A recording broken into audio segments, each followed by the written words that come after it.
தமிழ் சொந்தங்களுக்கு வணக்கம். இப்போ ஒரு நபர் ஒரு கட்சியில நின்று ஜெயிச்சிடுறாரு. அதுக்கப்புறம் ஜெயிச்சு எம்எல்ஏ ஆனதுக்கப்புறம் வேற ஒரு கட்சிக்கு போகிறார். ஃபார் எக்ஸாம்பிள், ஒரு நபர் டிஎம்கேல நின்று ஜெயிச்சு எம்எல்ஏ ஆனதுக்கப்புறம் ஏடிஎம்கேக்கு போறார் அப்படின்னா என்ன நடக்கும்?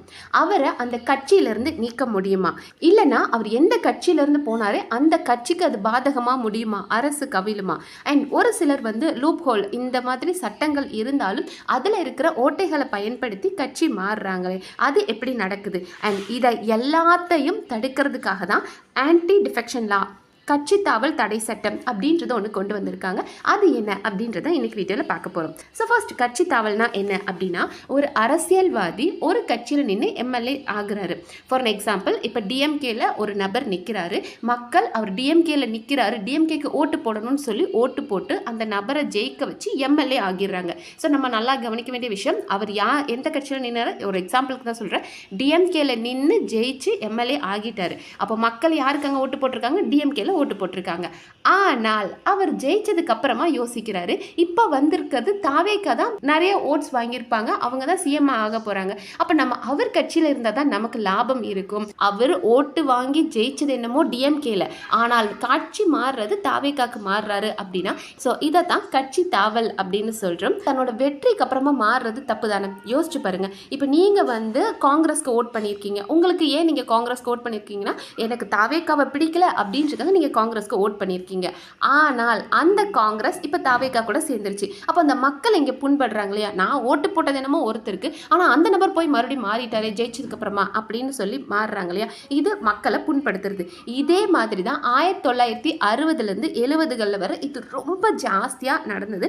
அந்த காலகட்டத்தில் இந்த 60s 70s பார்த்தோம் அப்படின்னா, ஒரு எம்எல்ஏ அவர் நினைச்சாருன்னா அடிக்கடி கட்சி மாறிக்கிட்டே இருந்தாரு. பணம் பதவி இதுக்காகலாம் அவர் மாறினாரு. அதனால பல அரசுகள் கவிழ்க்கப்பட்டது. ஏன்னா ஒரு கட்சியில நின்று ஜெயிச்சிருவாங்க. ஜெயிச்சதுக்கு அப்புறமா என்ன பண்ணுவாங்கன்னா, சரி எனக்கு பணம் வேணும், பதவி வேணும், அப்ப நான் ஜெயிச்ச கட்சி கூட போறேன் அப்படின்னு சொல்லி உடனே ஒரு எம்எல்ஏ கட்சி மாறுறார். அப்படின் போது இதை தடை பண்ணணும் அப்படின்றதுக்காக தான் இந்த கட்சி தாவல் தடை சட்டம் கொண்டு வந்தாங்க. அதாவது ஆயாராமா காயாராமா அப்படின்ற ஒரு ட்ரால் ரொம்ப ஃபேமஸா பேசப்பட்டது 1960ஸ்ல. என்ன நடந்தது அப்படின்னு பார்த்தோம்னா, இது அந்த டைம் ரொம்ப பேசப்பட்டது. 1967ல பார்த்தோம் அப்படின்னா, ஹரியானால ஒரு எம்எல்ஏ கயா லால் அப்படின்றவர் ஒரு நாள் பார்த்தோம் அப்படின்னா பல முறை கட்சி மாறி இருக்காரு. அவரோட கட்சியில இருந்தாரு, அப்புறம் அவரோட ஆப்போசிட் கட்சிக்கு போனாரு, மறுபடியும் கட்சிக்கு வந்தாரு. ஸோ ஒரே நாள்ல இத்தனை கட்சி மாறின பெருமை இவருக்கு தான் இருக்கு. அதனால மீடியா அன்னைக்கே அவரை பயங்கரமா ட்ரால் பண்ணாங்க. ஆயாராம் காயாராம் வராரு போறாரு அப்படின்ற மாதிரி அவரை பயங்கரமா கலாய்ச்சி விட்டுட்டு இருந்தாங்க. ஸோ இதனால ஜனநாயகம் பாதிக்கப்படுது அப்படின்றத மத்திய அரசு ரொம்ப தீவிரமா யோசிச்சாங்க. ஏன்னா அவர் நினைச்சாருன்னா இன்னைக்கு இந்த கட்சியில இருக்கிறாரு, அடுத்த கட்சிக்கு போறாரு. ஸோ மக்கள் ஒரு கட்சியை நம்பி ஓட்டு போடுறாங்க, அவர் இன்னொரு கட்சிக்கு போறாரு. ஸோ இப்படி ஒவ்வொருத்தரும் அவங்க இஷ்டத்துக்கு எம்எல்ஏக்கள் ஜெயிச்சதுக்கு அப்புறமா மாறிக்கிட்டே இருக்கிறாங்க அப்படின்னா அரசு கவிழ்க்கப்படுது, மக்களோட நம்பிக்கை உடைக்கப்படுது. அப்படின்றனால இதுக்கு நம்ம ஒரு தடை சட்டம் கொண்டு வரணும் அப்படின்னு முடிவு பண்ணாங்க. அதனால தான் 1985ல் அன்றைய பிரதமரான ராஜீவ் காந்தி ஒரு அரசு திட்டம் கொண்டு வந்தாரு. அதுதான் இந்த கட்சி தாவல் தடை சட்டம் அப்படின்றது. இதை இந்திய அரசியலின் 10வது அட்டவணையில சேர்த்திருக்காங்க. ஸோ நம்மளோட 10th ஷெட்யூல் லாவா எது இருக்கு அப்படின்னு பார்த்தோம்னா, இந்த ஆன்டி டிஃபெக்ஷன் லா, கட்சி தாவல் தடை சட்டம் அப்படின்றது. ஸோ யாராவது கவர்மெண்ட் எக்ஸாமுக்கு ப்ரிப்பேர் பண்ணிட்டு இருந்தீங்கன்னா இந்த கொஸ்டின் கொஞ்சம் ஞாபகம் வச்சுக்கோங்க.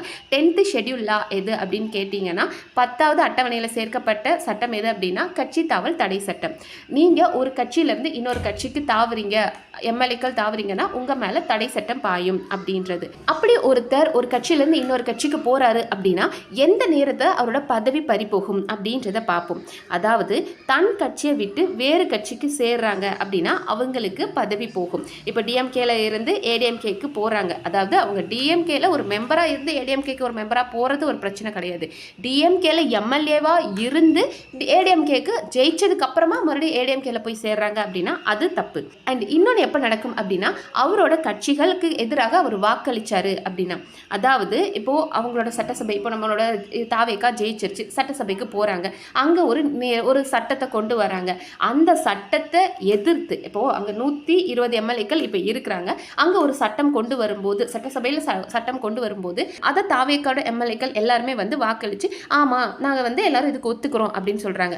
ஆனால் ஒரு சிலர் மட்டும் ஒத்துக்க மாட்டேன் அப்படின்னு சொன்னாங்கன்னா அப்பவும் அவங்களோட பதவி பறிபோகும். ஏன்னா முன்னாடியே பேசிடுவாங்க, நாம் நம்மளோட இந்த தீர்மானத்துக்கு வாக்களிக்கணும், இந்த தீர்மானத்துக்கு வாக்களிக்க கூடாது அப்படின்றத பேசி வச்சுட்டு தான் வருவாங்க. அதை மீறி ஒரு எம்எல்ஏ செயல்படுறார் அப்படின்னா அவரோட பதவி பறிபோகும். அண்ட் அடுத்தது பார்த்தோம் அப்படின்னா இப்போ இண்டிபெண்டா ஒரு எம்எல்ஏ வந்திருக்காரு, அவர் வந்து ஒரு சுயேட்சையா ஜெயிச்சிருக்காரு, ஜெயிச்சு வந்து எம்எல்ஏ ஆனதுக்கு அப்புறம் ஒரு கட்சிக்கு தாவுறாரு அப்படின்னா அதுவும் கட்சி தாவல் தடை சட்டத்துக்கு கீழே வந்து அவரை வந்து தடை பண்றதுக்கு உரிமை இருக்கு. அந்த இதை யார் பண்ணுவாங்க அப்படின்னா அந்த சட்டசபையோட ஸ்பீக்கர், நம்ம சபாநாயகர் அப்படின்னு சொல்றோம்ல, சபாநாயகர் எப்போதுமே வந்து அந்த ஜெயிச்ச கட்சியில தான் இருக்கிறவர் தான் சபாநாயகரா இருப்பாரு. இப்போ இதுக்கு முன்னாடி வரைக்கும் அப்பாவு டிஎம்கேல இருந்த அப்பாவு இருந்தார் இல்லையா, ஸோ அவங்களுக்கு தான் அந்த ஒரு உரிமை கொடுக்கப்படும். ஸோ அவங்க என்ன பண்ணுவாங்க அப்படின்னா ஒரு எம்எல்ஏ வந்து கட்சி தாவுறாங்க அப்படின்னு அவர் மேலே புகார் வந்திருக்கு அப்படின்னா சட்டசபையில் அந்த ஸ்பீக்கர் வந்து அதை முதல்ல விசாரணை நடத்துவார். இவர் போனாரா, இப்போ டிஎம்கேலேருந்து டிவிகேக்கு அந்த நபர் போயிருக்காரா அப்படின்ற விசாரணை நடத்தப்படும். அதுக்கான ஆதாரங்களை பார்ப்பாரு. பார்த்ததுக்கு அப்புறமா தான் அந்த எம்எல்ஏவை தகுதி நீக்கம் செய்ய முடியும். இவ்வளோ நேரம் பார்த்தோம் ஒரு நபரால் ஈஸியாக மாறிட முடியாது, அவர் மேலே சட்டம் பாயும், அவர் ஜெயிச்சு எம்எல்ஏ ஆனதுக்கப்புறம் இன்னொரு கட்சிக்கு போகிறாரு அப்படின்னா அவரை தடை பண்ண முடியும் அப்படின்றதெல்லாம் பார்த்தோம். ஆனால் அதை மீறியும் ஒரு சிலர் வந்து ஒரு கட்சியிலேருந்து இன்னொரு கட்சிக்கு போகிறதையும் நம்ம இதுக்கு முன்னாடி பார்த்துருப்போம். பட் அது எப்படி நடக்குது, அந்த லூப் ஹோல்ஸ் என்ன அப்படின்றத பார்ப்போம். அதாவது நம்ம ஒரு கட்சியிலேருந்து இன்னொரு கட்சிக்கு நம்ம தாவணும் அப்படின் போது நீங்கள் ராஜினாமா பண்ணிட்டு இன்னொரு கட்சிக்கு போகிறது பிரச்சனை இல்லை. இப்போ டிஎம்கேல இருந்து நீங்கள் ஜெயிச்சிட்டீங்க, எம்எல்ஏ ஆயிட்டீங்க, ஆனால் உங்களுக்கு மறுபடியும் டிவிகே கூட போய் சேரணும்னு ஆசைப்பட்டீங்கன்னா சேரலாம். ஆனால் உங்களோட பதவியை நீங்கள் ராஜினாமா பண்ணணும். பண்ணதுக்கு அப்புறமா நீங்கள் போனதான் அது வந்து கட்சி தடை சட்டம் உங்கள் மேலே வராது. பட் என்ன யூஸ் இருக்குது, ஒரு நபர் அவர் எம்எல்ஏவாக இருந்தால் மட்டும்தான் அவருக்கான பவர் இருக்கும். அப்படி இருக்கும்போது ராஜினாமா செஞ்சுட்டு யாரும் போக மாட்டாங்க. ஆனால் ராஜினாமா பண்ணிட்டு நீங்கள் போனீங்கன்னா உங்கள் மேலே பிரச்சனை கிடையாது. ஃபார் எக்ஸாம்பிள் இப்போ நம்மளோட என்டிகேல காளியம்மாள் அப்படின்ற ஒரு நபர் இருந்தாங்க, ரொம்ப அருமையான பேச்சாளர். ஆனால் அவங்களுக்கும் அவங்களோட தலைவருக்குள்ளேயும் நிறைய பிரச்சனைகள் வந்ததுனால அந்த கட்சியிலேருந்து அவங்க ராஜினாமா பண்ணிட்டு அவங்களோட எனக்கு இதுக்கு மேலே இந்த கட்சியில் தொடர வேண்டாம் அப்படின்னு விலகிட்டு அவங்க ஏடிஎம்கே கூட சேர்ந்துட்டாங்க. ஸோ இது தப்பு கிடையாது. ஏன்னா அவங்க அந்த கட்சியிலேருந்து ப்ராப்பராக விலகிட்டு அவங்க எம்எல்ஏவெல்லாம் கிடையாது, இது ராஜினாமா பண்ணிட்டு வந்தாங்கன்னா தப்பு கிடையாது. சட்டம் என்ன அப்படின்னு பார்த்தோம்னா கட்சியில் 3ல் 2 நபர்கள் மாறணும் விருப்பப்படுறாங்க அப்படின்னா அதை வந்து மர்ஜர் சிஸ்டம் அப்படின்னு சொல்லுவோம். அது வந்து கட்சி தாவல் தடை சட்டம் அவங்க மேலே பாயாது. ஃபார் எக்ஸாம்பிள் இப்போ அதிமுகவில் வந்து 40 எம்எல்ஏக்கள் இருக்கிறாங்க, அதில் 30 எம்எல்ஏக்கள் நான் போகணும், எனக்கு ஏடிஎம்கே விட டிவிகே பிடிச்சிருக்கு, நான் போகணும்னு ஆசைப்படுறேன் அப்படின்னா அவங்க போகலாம். 3ல் 2 பங்கு நபர்கள் விருப்பப்படுறாங்க அப்படின்னா அவங்களால தாராளமாக இன்னொரு கட்சிக்கு தாவ முடியும். அதனால தடை சட்டம் அவங்க மேலே பாயாது. இப்போது ஏடிஎம்கேல 40 பேர் இருக்காங்க, ஆனால் ஒரு 10 பேர் தான் போகணும் டிவிகேல போகணும் ஆசைப்படுறாங்க அப்படின்னு அவங்க ஆசைப்பட்டு போனாங்கன்னா அவங்க மேலே தடை சட்டம் பாயும். ஏன்னா 3ல் 2 நபர்கள் பெரும்பான்மையாக வந்து இல்லை நாங்கள் இந்த கட்சிக்கு தாவுறோம் அப்படின்றது அவங்க மேலே பிரச்சனை வராது. ஞாபகம் வச்சுக்க வேண்டிய ஒரே விஷயம், 3ல் 2 நபர்கள் மாறுறாங்க அப்படின்னா அது அவங்க மேலே தடை சட்டம் வராது.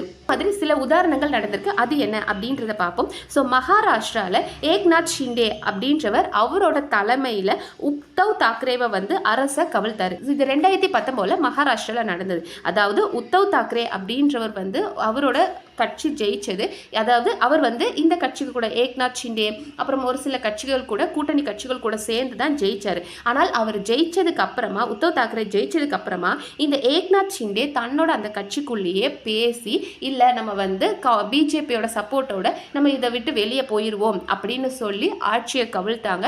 ஏன்னா 3ல் 2 பங்கு வேண்டாம், நாங்கள் உத்தவ் தாக்கரே கீழே விரும்பலை, நாங்கள் இந்த கூட்டணியை உடைச்சிக்கிறோம்னு சொல்லி வெளியே வந்ததுனால அதுக்கப்புறமா உத்தவ் தாக்கரோட ஆட்சி வீழ்த்தப்பட்டு ஏக்நாத் ஷிண்டே அவர்கள் ஆட்சிக்கு வந்தாரு அப்படின்றதும் நடந்திருக்கு. ஸோ இந்த தடை சட்டம் கொண்டு வந்ததுக்கான ஒரே காரணம் அப்பப்போ இந்த மாதிரி அவங்க எம்எல்ஏக்கள் மக்கள் நம்பி ஒருத்தரை ஓட்டு போட்டு ஜெயிக்க வைக்கிறாங்க ஒரு கட்சிக்காக. பட் அவங்க பாட்டுக்கு ஆட்சிக்கு வந்ததுக்கப்புறம் எம்எல்ஏவா ஆனதுக்கப்புறம் அவங்களுக்கு எந்த கட்சி பெரும்பான்மையாக இருக்குது, எந்த கட்சி கூட தனக்கு லாபமாக இருக்குன்னு போகிறாங்களோ அப்போ இது மக்களுக்கு துரோகம் பண்ணுற மாதிரி இருக்குது அப்படின்ற காரணத்துக்காகவும் அரசு இவங்க நினைக்கும் போதெல்லாம் இப்படி ஈஸியாக கவிழ்த்தர முடியுமா, ஒரு நபர் ஒரு கட்சியிலேருந்து எம்எல்ஏ ஆயிடுறாங்க, ஆனால் சிஎம் வேற கட்சியில் இருக்கார் அப்படின்னா அவர் கட்சிக்கு போனால் நமக்கு லாபம் கிடைக்கும் அப்படின்றதுக்காக போறதுனால இங்கே அரசு கவிழ்க்கப்படுது. ஸோ இந்த மாதிரி நம்பிக்கை இல்லாத தன்மை வரக்கூடாதுன்றதுக்காக தான் இந்த சட்டம் கொண்டு வரப்பட்டது.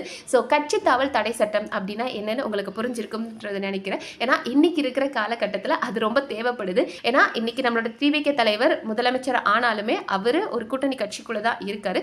பல பேர் வரலாமா அப்படின்னு ஆசைப்படுறாங்க. பட் அவங்க வர்றதுக்கு என்ன வாய்ப்புகள் இருக்கு, அப்படி இல்லைன்னா என்ன தடை விழும் அப்படின்ற எல்லாத்தையும் இன்னைக்கு வீடியோல பார்த்திருப்போம். ஸோ இந்த மாதிரி வேற அரசியல் நிகழ்வுகள் எல்லாத்தையும் பார்க்கறதுக்கு நம்ம சேனலை சப்ஸ்கிரைப் பண்ணி சப்போர்ட் பண்ணுங்க. நன்றி.